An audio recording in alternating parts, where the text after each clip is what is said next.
नमस्कार बच्चों, आज हम करने वाले हैं वितान पुस्तक से दूसरा पाठ, जिसका नाम है राजस्थान की रजत बूंदें, और इसके लेखक हैं अनुपम मिश्र। तो राजस्थान की रजत बूंदी कहा गया है राजस्थान में पाए जाने वाले पानी को। ठीक है, तो वहाँ पर जो पानी पाया जाता है, किस तरह कितने प्रकार का पानी पाया जाता है, उसकी क्या क्या विशेषताएं हैं, ये सब इस लेख में विस्तार से बताया गया है। तो चलिए शुरू करते हैं। राजस्थान की रजत बूंदें। पसीने से तरबतर चेलवांजी कौन होते हैं? कुएं बनाने वाले को चेलवांजी कहा गया है। कुएं जैसी ही होती है और पानी को स्टोर करके रखने के काम आती है। तो चेलवांजी कुएं के भीतर काम कर रहे हैं, क्योंकि कुएं का निर्माण चल रहा है और एक व्यक्ति कुएं के भीतर बैठ करके उसको बना रहा है, और कुएं बनाने वाले को कहा गया है चेलवांजी। कोई 30-35 हाथ गहरी खुदाई हो चुकी है। कुएं जमीन से 30-35 हाथ नीचे उसकी गहरी खुदाई हो चुकी है। अब जैसे जैसे गहराई बढ़ती जा रही है, वैसे वैसे नीचे कुएं में गर्मी भी बढ़ती जा रही है। तो अब भीतर की गर्मी बढ़ती जा रही है, तो कुएं का व्यास यानी उसका जो घेरा है वो बहुत ही संकरा होता है। संकरा कहते हैं छोटा, नैरो। ऊखड़ों बैठे चेलवांजी। ऊखड़ों बैठे का मतलब होता है घुटनों के बल बैठना, मतलब चौकड़ी मार के नहीं बैठना, उसे उखड़ू बैठना कहते हैं। बैठे चेलवांजी की पीठ और छाती से एक एक हाथ की दूरी पर मिट्टी है। मतलब वो उखड़ू होके बैठा हुआ है और नीचे से ज़मीन की खुदाई कर रहा है, मिट्टी है उसके एक हाथ की, सिर्फ एक हाथ की दूरी है। इतनी संकरी जगह में खोदने का काम कुल्हाड़ी या फावड़े से नहीं हो सकता, क्योंकि उसका घेरा बहुत कम है। कुल्हाड़ी या फिर फावड़े को इस्तेमाल करने के लिए तो बड़ी जगह चाहिए, खुली जगह चाहिए। तो इसके लिए वो क्या करते हैं, फिर उसके लिए बसोली से खुदाई कर रहे हैं। बसोली कहते हैं खुरपी को, छोटी हैंडल होती है उसकी, और उसका जो लोहे का जो वो होता है, फल जो होता है वो भी बहुत छोटा होता है। बसोली छोटी डंडी का छोटे फावड़े जैसा ही एक औजार होता है। नुकीला उसका फल होता है, मतलब आगे का जो लोहे का हिस्सा बना होता है वो बहुत नुकीला होता है, और उसका जो हत्था है वो लकड़ी का बना होता है। ठीक है। कुएं की गहराई में चल रहे मेहनती काम पर वहाँ की गर्मी का असर पड़ता है। कुएं की गहराई जैसे जैसे बढ़ती जाएगी, बहुत मेहनत का काम है, और वहाँ गर्मी भी बढ़ती चली जाती है। गर्मी कम करने के लिए ऊपर ज़मीन पर खड़े हुए लोग बीच बीच में मुट्ठी भरकर रेत बहुत ज़ोर से नीचे फेंकते हैं। कुएं के अंदर फेंकते हैं रेत को बहुत तेज़ी से, बहुत ज़ोर से। इससे क्या होता है, ऊपर की ताज़ी हवा नीचे गिर जाती है, और गहराई में जमा दम घोंटू गर्म हवा ऊपर आ जाती है। जो ऊपर से तेज़ी से मिट्टी नीचे फेंकते हैं ना, तो उस मिट्टी के साथ ठंडी हवा नीचे जाती है, और जिसके नतीजा नीचे जो सबसे नीचे गर्म हवा है वो ऊपर आ जाती है। इससे आराम मिल जाता है। जो आदमी भीतर काम कर रहा है उसको थोड़ी हवा जो है थोड़ी सी ठंडी होती है, नॉर्मल होती है।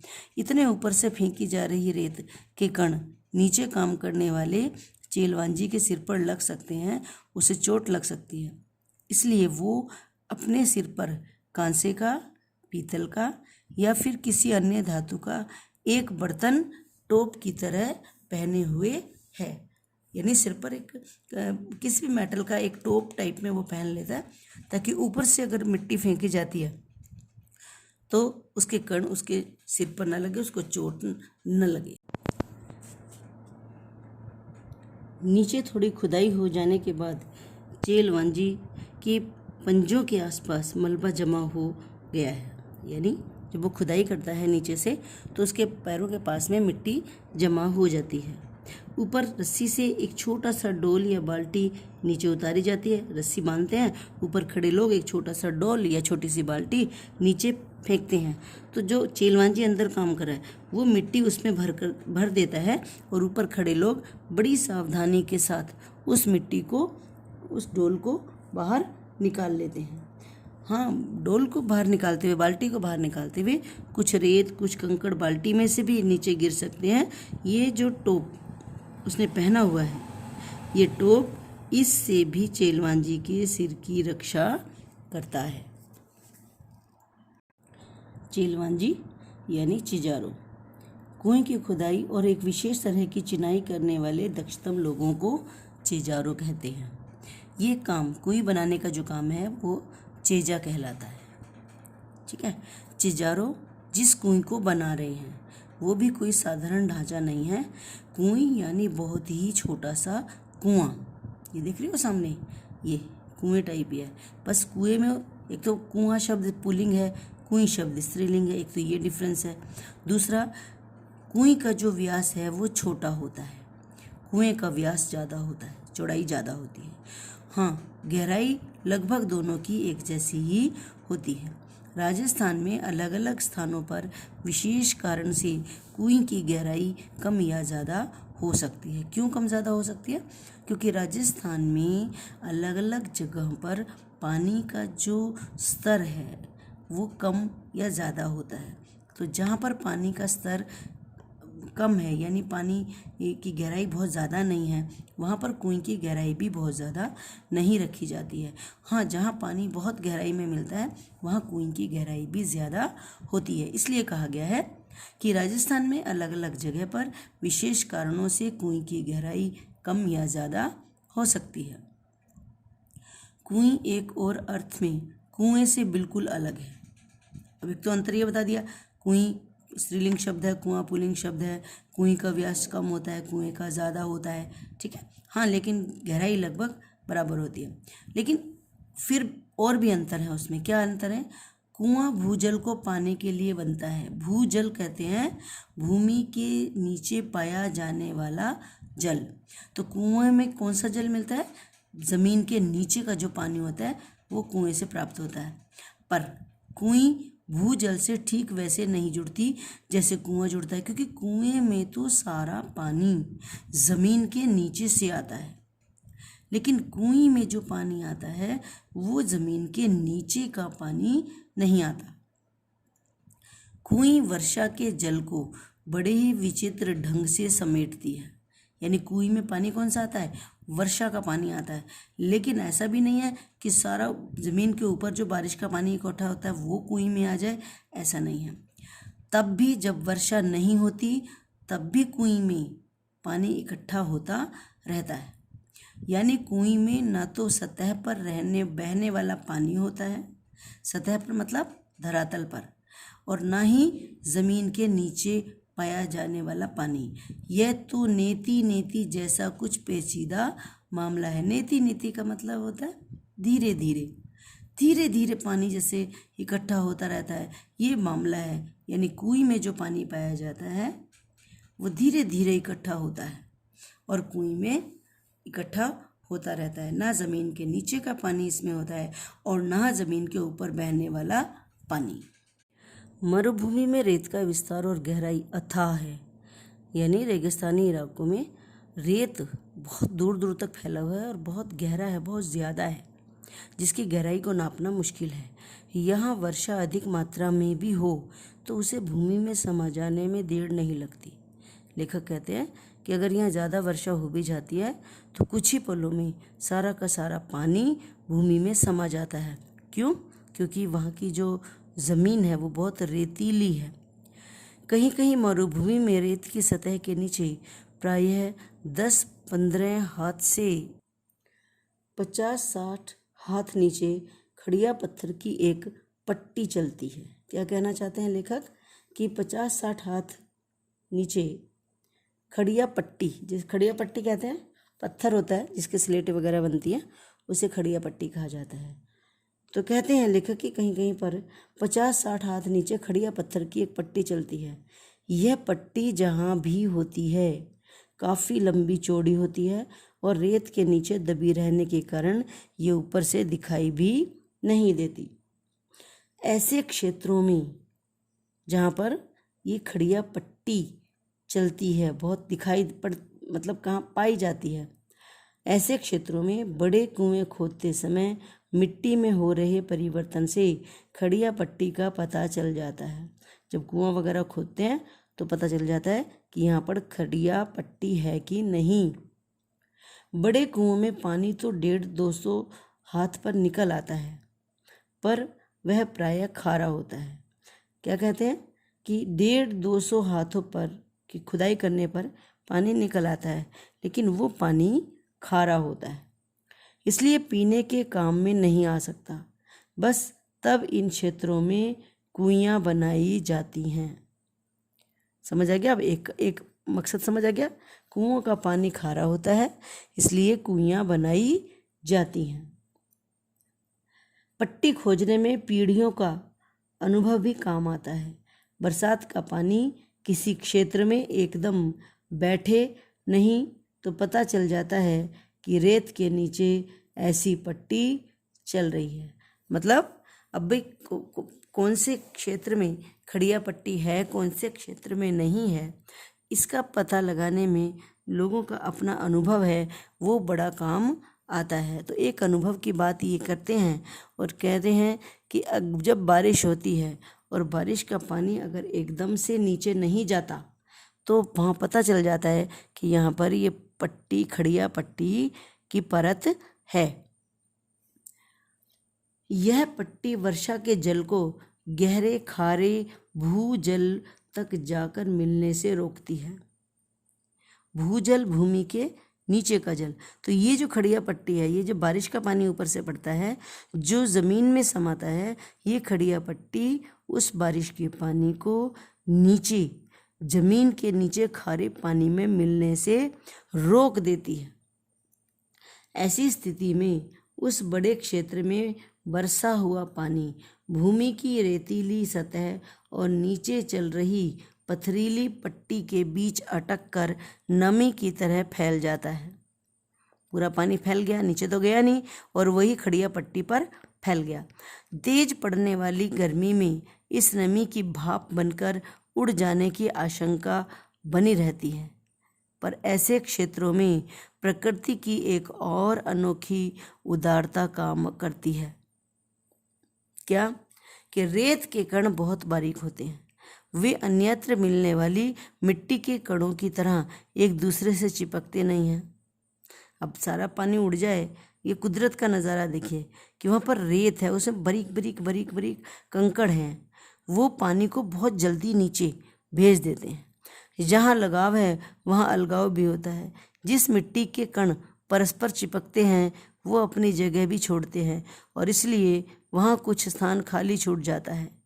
जैसे दोमट या काली मिट्टी के क्षेत्र में गुजरात, मध्य प्रदेश, महाराष्ट्र, बिहार आदि में वर्षा बंद होने के बाद धूप निकलने पर मिट्टी के कण चिपकने लगते हैं और धरती में, खेत और आंगन में दरारें पड़ जाती हैं। आपने देखा होगा चिकनी मिट्टी वगैरह होती है, एक बार पानी बरसता है तो वो पानी को सोख तो लेती हैं, लेकिन उसके बाद धीरे धीरे पानी जब जैसे जैसे भाप बन के उठता है उस मिट्टी में दरारें पड़ने लग जाती हैं और उन दरारों में से पानी, ज़मीन के नीचे का जो पानी है वो भी भाप बनकर तेजी से उड़ने लग जाता है। धरती के संचित नमी, मतलब धरती में पानी गया है नीचे, उसकी जो नमी है वो इन दरारों से गर्मी पड़ते ही भाप बनकर अब वातावरण में वापस लौट आती है। जैसे मैंने बताया कि इन दरारों से ज़मीन के नीचे का पानी भाप बन करके उड़ने लगता है। पर यहाँ बिखरे रहने में ही संगठन है। मरुभूमि में रेत के कण समान रूप से बिखरे हुए रहते हैं। यहाँ परस्पर लगाव नहीं है, इतने चिपके हुए नहीं है, इसलिए अलगाव भी नहीं होता। पानी गिरने पर कण थोड़े थोड़े भारी हो जाते हैं पर अपनी जगह नहीं छोड़ते, इसलिए मरुभूमि में धरती पर दरारें नहीं पड़ती। भीतर समाया हुआ वर्षा का जल भीतर ही बना रहता है। एक तरह थोड़े नीचे चल रही पट्टी इसकी रखवाली करती है तो दूसरी तरफ ऊपर रेत के कण का पहरा रहता है जो पानी को अंदर रोके रखता है। इस हिस्से में बरसी बूंद बूंद रेत में समाकर नमी में बदल जाती हैं। जो बारिश की बूंदें होती हैं वो नीचे ज़मीन में जाती हैं और बूंद बूंद करके नमी बनाए रखती हैं। अब यहाँ कुएं बन जाए तो उसका पेट, उसकी खाली जगह, चारों तरफ रेत में समाई नमी को फिर से बूंदों में बदलती हैं। अब ऐसी जगह में जहाँ पर खड़िया पट्टी है वहाँ अगर कुएं का निर्माण कर दिया जाए तो यही पानी जो खड़िया पट्टी ने रोक रखा है, यही पानी बूंद बूंद बन करके उस कुएं में इकट्ठा हो जाता है। ठीक है, और कुएं में पानी इकट्ठा होने लगता है। खारे पानी के सागर में अमृत जैसा मीठा पानी, क्योंकि ये पानी खारा नहीं है, क्योंकि बारिश से पानी टपक रहा है, खारा नहीं है। ज़मीन के पानी में ये मिल नहीं रहा है, खड़िया मिट्टी के संपर्क में आकर के ये और भी मीठा हो गया है। इस अमृत को पाने के लिए मरुभूमि के समाज ने खूब मंथन किया, खूब विचार किया है। अपने अनुभवों को व्यवहार में उतारने का एक पूरा शास्त्र उन्होंने विकसित किया है। इस शास्त्र ने समाज के लिए उपलब्ध पानी को 3 रूपों में बांटा है। यानी मनुष्य ने राजस्थान में जो पानी पाया जाता है उस पर खूब शोध किया है, विचार किया है, और अंततः वहाँ पाए जाने वाले पानी को 3 भागों में बांट दिया गया है। पहला रूप है पानी का पालर पानी, यानी सीधे बरसात से मिलने वाले पानी को पालर पानी कहते हैं। ये पानी बरसात से जो पानी बरसता है वो पानी होता है पालर पानी। और ये कहाँ मिलता है? ये धरातल पर बहता हुआ मिलता है, नदियों में, तालाब में ये रोका जा सकता है। यहाँ आदि शब्द में भी बहुत कुछ छिपा है। आदि का मतलब जैसे कहा ना, नदी, तालाब आदि, यानी और भी बहुत सारे नहरें वगैरह हो गई, ये हो गई, तो यहाँ पर भी बारिश के पानी को रोका जाता है। तो आदि शब्द में बहुत सारी चीज़ें शामिल हैं। उसका पूरा विवरण आगे कहीं और दिया जाएगा। दूसरा जो पानी है, पानी का दूसरा रूप जो वहाँ पाया जाता है उसे कहते हैं पाताल पानी। और ये वो पानी होता है जो भूजल है, जो भूमि के नीचे का जल है, जो अक्सर कुओं में मिलता है। ठीक है। तीसरा पानी, पालर पानी और पाताल पानी के बीच का पानी, ये तीसरा रूप है जिसे हम कहते हैं रेजानी पानी। धरातल से नीचे उतरा लेकिन पाताल में नहीं गया, ये पानी है रेजानी पानी।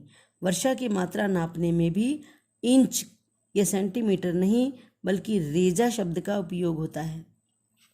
रेजा, और रेजा का माप धरातल पर हुई वर्षा को नहीं बल्कि धरातल में समाई हुई वर्षा को नापता है। ठीक है ना, कितनी बारिश हुई है वो नापता है, बारिश ज़मीन के अंदर कितना पानी गया है, और उसी यूनिट के नाम पर इसका नाम रखा हुआ है रेजानी पानी, यानी जितना पानी ज़मीन के नीचे गया। मरुभूमि में पानी इतना गिरे कि 5 अंगुल भीतर समा जाए तो उस दिन की वर्षा की 5 अंगुल रेजो कहेंगे।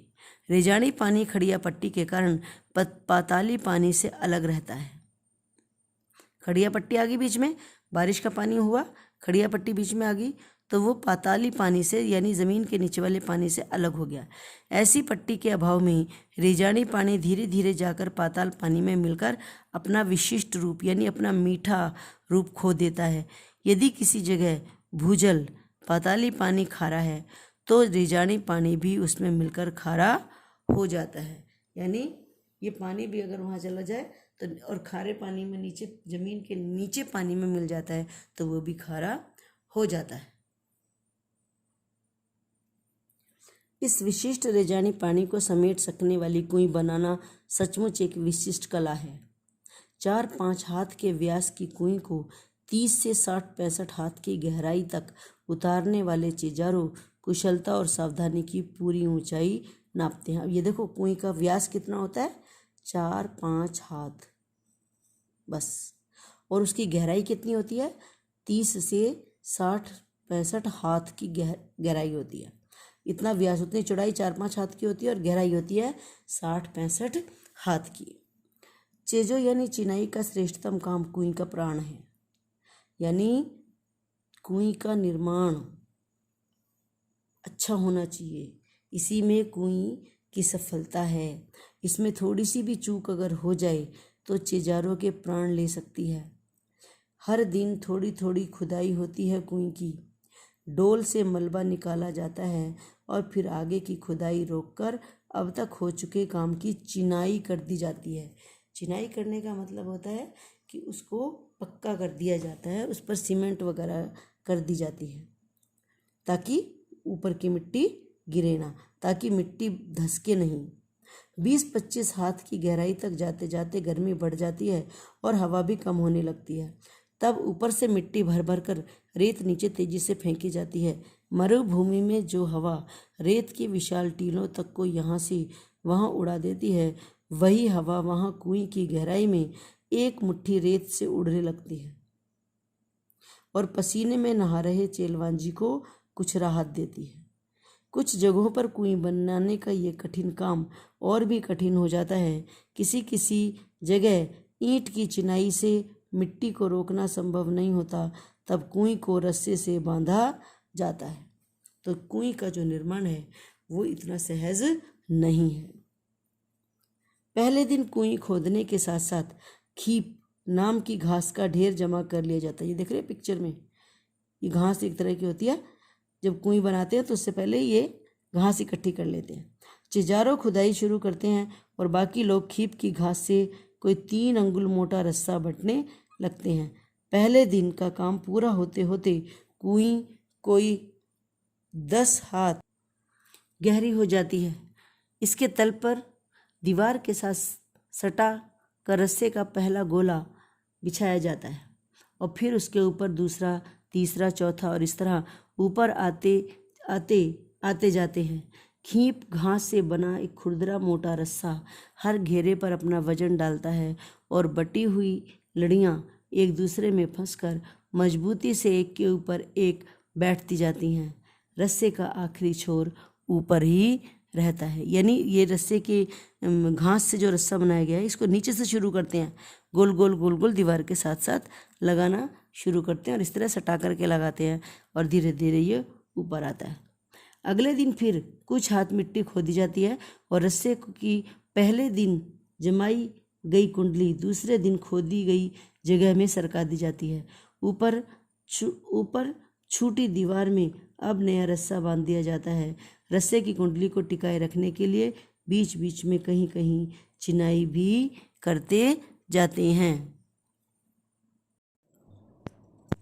लगभग 5 हाथ के व्यास की कुएं में रस्से की एक ही कुंडली का सिर्फ एक घेरा बनाने के लिए लगभग 15 हाथ लंबा रस्सा चाहिए। कुंडली मतलब कुएं के अंदर चारों तरफ जो रस्सा लपेटना होता है उसे कुंडली कहते हैं। तो एक कुंडली बनाने के लिए, एक घेरा बनाने के लिए 15 हाथ लंबा रस्सा चाहिए। 1 हाथ की गहराई में रस्से के 8-10 लपेटे खप जाते हैं। इतने में ही रस्से की कुल लंबाई 150 हाथ हो जाती है। रस्सा कितना लंबा होता है? 150 हाथ। अब यदि 30 हाथ गहरी कुएं की मिट्टी को थामने मतलब रोकने के लिए रस्सा बांधना पड़े तो रस्से की कुल लंबाई 4000 हाथ के आसपास बैठती है। नए लोगों को तो समझ में ही नहीं आएगा कि यहाँ कुएं खुद रही है या रस्सा बन रहा है। कहा ना कि कुएं के बाहर कुछ लोग बैठ के वो रस्सा बनाते रहते हैं, क्योंकि वो रस्से का काम आता है कुएं को अंदर से जैसे जैसे कुएं बनती जाती है वो रस्से के किनारे पे जो है वो पूरा उसको सेव करते जाते हैं, लगाते जाते हैं। कहीं कहीं ना तो ज़्यादा पत्थर मिलता है और ना खींप। ठीक है, खींप कहते हैं जो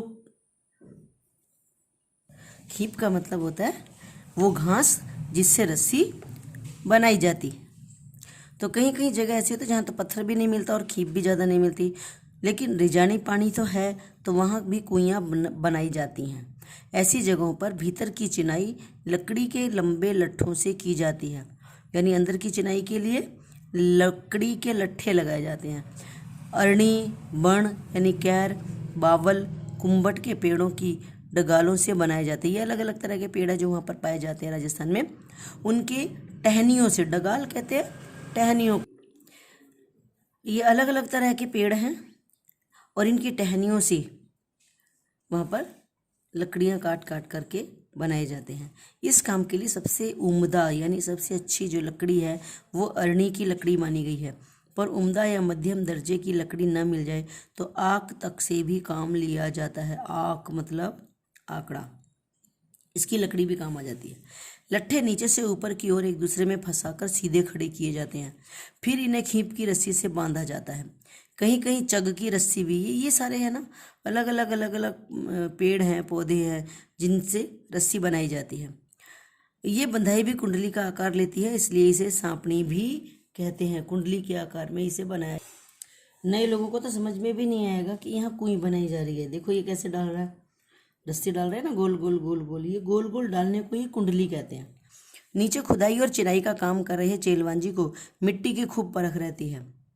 चेलवांजी कौन है? हाँ, वो जो बनाते हैं उसे चेलवांजी यानी चेजारो भी कहते हैं। मिट्टी की अच्छी परख होती है। खड़िया पत्थर की पट्टी आते ही सारा काम रोक दिया जाता है। इस क्षण नीचे धार लग जाती है। धार किसकी?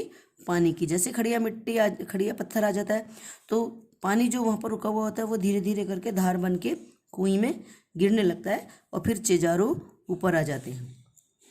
कुएं की सफलता यानी सजलता उत्सव का अवसर बन जाती है। जैसे ही कुएं में पानी आने लग जाता है, सजलता का मतलब है पानी में उसका आना, जैसे ही पानी आने लग जाता है तो उत्सव शुरू हो जाता है, यानी खुशी का मौका होता है। यूँ तो पहले दिन से ही काम करने वालों का विशेष ध्यान रखना यहाँ की परंपरा रही है। यानी जो लोग कुएं बनाते हैं उन लोगों का ध्यान रखना। कुएं, जिसके घर में भी कुएं बनती है वो लोग बहुत ध्यान रखते हैं, इनका बहुत सम्मान करते हैं। पर काम के पूरा होने पर तो इन विशेष भोजन का आयोजन किया जाता है। विशेष प्रकार का भोज कहते हैं दावत को। चेलवांजी को विदाई के समय तरह तरह की भेंट दी जाती है। जब पूरी कुएं बन जाती है उसको जब विदा करते हैं तो तरह तरह की भेंट दी जाती है, उपहार दिए जाते हैं। चेजारों के साथ गांव का यह संबंध उसी दिन नहीं टूट जाता, बल्कि आच प्रथा यानी ये जो प्रथा है साल भर उन्हें तीज त्योहारों के मौके पे विवाह जैसे मंगल अवसरों पर नेम भेंट दी जाती है। यानी चेजारो जो कुएं बनाते हैं केवल कुएं बनाने तक उनका रिश्ता नहीं रहता है। गांव के लोग साल भर उनका सम्मान करते हैं, तीज त्योहारों पर उन्हें उपहार देते हैं और विदाई के समय भी उन्हें तरह तरह के उपहार आदि दिए जाते हैं। फसल आने पर तो खलिहान मतलब खेत में जो फसल आती है उनके नाम से अनाज का एक अलग ढेर भी लगता है। जैसी फसल आती है अनाज उसके हिस्से का निकाल के अलग रख दिया जाता है। अब सिर्फ मजदूरी देकर ही काम करवाने का रिवाज आ गया है। लेखक क्या कह रहा है, लेकिन अब तो क्या है, कुएं बनाने वाले को उसकी मजदूरी दे देते हैं और चलो भाई हो गया काम। लेकिन पहले जब कुएं बनाई जाती थी तो कुएं बनाने वाले को विशेष सम्मान होता था, आदर होता था और साल भर तक उसे तीज त्योहारों पर उपहार आदि देकर के सम्मानित किया जाता था। कई जगहों पर चेजारों के बदले सामान्य गृहस्थ भी गृहस्थ कौन होते हैं? साधारण लोग जो घरों में रहते हैं, इस विशिष्ट कला में कुशल बन जाते हैं। जैसलमेर के अनेक गांवों में पालीवाल, ब्राह्मणों, मेघवालों यानी अनुसूचित जाति के अंदर आने वाले लोग के हाथों से 100-200 बरस पहले बनी पार या कुइयाँ आज भी बिना थके पानी जुटा रही हैं। कुएं का मुंह छोटा रखने के 3 कारण हैं। अब देखो कुएं और कुएं में अंतर बताया था। कुएं का मुंह चौड़ा होता है, कुएं का मुंह जो होता है वो छोटा होता है। इसके फायदे क्या हैं? रेत में जमा नमी से पानी की बूंदें बहुत धीरे धीरे रिसती हैं। दिन भर में एक कुएं मुश्किल से इतना पानी जमा कर पाती है कि उससे 2-3 घड़े भर सके। कुएं के तल पर पानी की मात्रा इतनी कम होती है, तल मतलब सबसे नीचे, इतनी कम मात्रा पानी की होती है कि यदि कुएं का व्यास बड़ा हो तो कम मात्रा का पानी ज़्यादा फैल जाता है और तब उसे ऊपर निकालना संभव नहीं होगा। ये तो सब जानते हैं, अगर व्यास छोटा है तो पानी थोड़ा गहरा नजर आएगा, मतलब आसानी से निकाला जाएगा। लेकिन जितना चौड़ा व्यास हो जाएगा, डायमीटर जितना ज़्यादा होगा, पानी उतना ज़्यादा फैल जाएगा। इसलिए भी कुएं का जो व्यास है वो छोटा रखा जाता है। कई जगहों पर कुएं से पानी निकालते समय छोटी बाल्टी के बदले छोटी चड़स का उपयोग भी करते हैं और इसी कारण से चड़स का उपयोग किया जाता है। चड़स समझते हो क्या होता है? वो जो लेदर के बने हुए बैग्स होते हैं उनको चड़स कहते हैं, वहाँ उनका भी इस्तेमाल करते हैं कई लोग। धातु की बाल्टी पानी में आसानी से डूबती नहीं है, पर मोटे कपड़े या चमड़े के चड़स के मुंह पर लोहे का वजनी कड़ा बंधा हुआ होता है। चड़स पानी से टकराता है, ऊपर का वजनी भाग नीचे के भाग पर गिरता है और इस तरह कम मात्रा के पानी में भी ठीक से डूब जाता है और भर जाने के बाद ऊपर उठाते ही चड़स अपना पूरा आकार ले लेता है। जैसे देखा होगा आपने युद्ध वगैरह में वो एक चमड़े का बैग सा लेकर के वो लोगों को पानी पिलाते थे, उसको चड़स कहा जाता है। पिछले दौर में ऐसे कुछ गांवों के आसपास से सड़कें निकली हैं, ट्रक दौड़े हैं, ट्रकों की फटी ट्यूब से भी छोटी चड़सी बनने लगी है। कुएं के व्यास का संबंध इन क्षेत्रों में पड़ने वाली तेज गर्मी से भी है। कुएं का जो व्यास छोटा रखा जाता है, क्यों रखा जाता है? इसका कारण वहाँ पड़ने वाली भयंकर गर्मी भी है। तेज गर्मी पड़ती है, इसलिए भी छोटा व्यास रखा जाता है। क्यों? क्योंकि व्यास अगर बड़ा हो तो कुएं के भीतर पानी ज़्यादा फैलेगा। व्यास अगर बड़ा होता है तो कुएं के अंदर थोड़ा पानी होता है, वो ज़्यादा दूर तक फैलेगा। और दूसरा, बड़ा व्यास पानी को भाप बनकर उड़ने में भी रोक नहीं पाता है। ज़्यादा चौड़ा व्यास होता है तो कम पानी, जितना उसका तला कम होगा उतना ज़्यादा पानी भाप बनकर उड़ता है। कुएं को उसके पानी को साफ रखने के लिए उसे ढक कर रखना भी ज़रूरी होता है।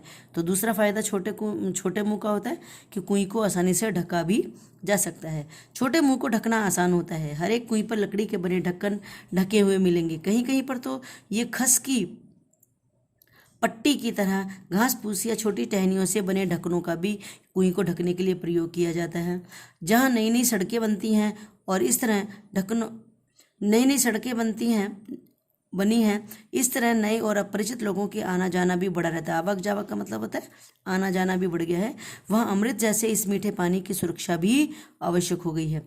इन इलाकों में कई कुइयों के ढक्कनों पर छोटे छोटे ताले भी लोग लगाने लगे हैं। ताले कुएं के ऊपर पानी खींचने के लिए लगी घिरनी या चक्री पर लगाए जाते हैं। कुएं गहरी बने तो पानी खींचने की सुविधा के लिए उसके ऊपर घिरनी या चक्री भी लगाई जाती है। क्योंकि कुएं ज़्यादा गहरी होती है, इसलिए पानी आसानी से निकालना अगर मुश्किल होता है तो उसके मुंह पर ही चक्री या घिरनी लगा दी जाती है, बिल्कुल वैसे ही जैसे कुओं पर लगी होती हैं। यह गरेड़ी, चरखी या फरेड़ी भी कहलाती है। फरेड़ी लोहे की दो भुजाओं पर भी लगती है, गुलेल के टाइप में, लेकिन प्रायः गुलेल के आकार के मजबूत दो तनों को काटकर बनाई जाती है। उसमें आर पार छेद करके लगाई जाती है। इसे ओड़ाक भी कह देते हैं। तो गुलेल की तरह बनी हुई जो फरेड़ी है उसे ओड़ाक भी कहते हैं। ओड़ाक और चरखी के बिना इतनी गहरी और संकरी कुएं से पानी निकालना बहुत कठिन काम होता है। ओड़ाक और चरखी चड़सी को यहाँ वहाँ बिना टकराए सीधे ऊपर तक लाती है। पानी बीच में छलक कर गिरता भी नहीं और वजन खींचने में तो इससे सुविधा भी रहती है। तो ये बहुत फ़ायदेमंद है। संकरी कुएं से पानी निकालना आसान होता है और इधर उधर कुएं को नुकसान भी नहीं पहुंचता। खड़िया पत्थर की पट्टी एक बड़े भाग से गुजरती है, इसलिए उस पूरे हिस्से में एक के बाद एक कुएं बनाई जाती है।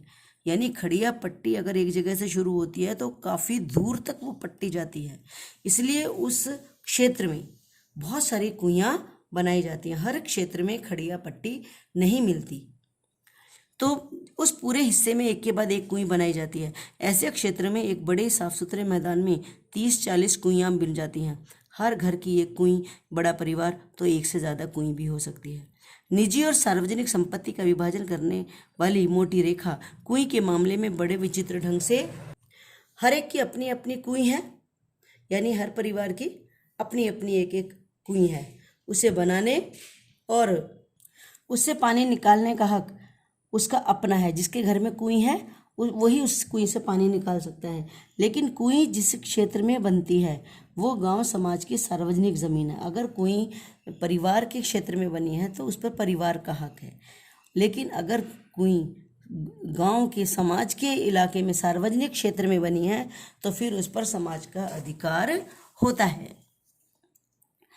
उस जगह बरसने वाला पानी ही बाद में वर्ष भर नमी की तरह सुरक्षित रहेगा और इसी नमी से साल भर कुएं में पानी जमा होता रहता है।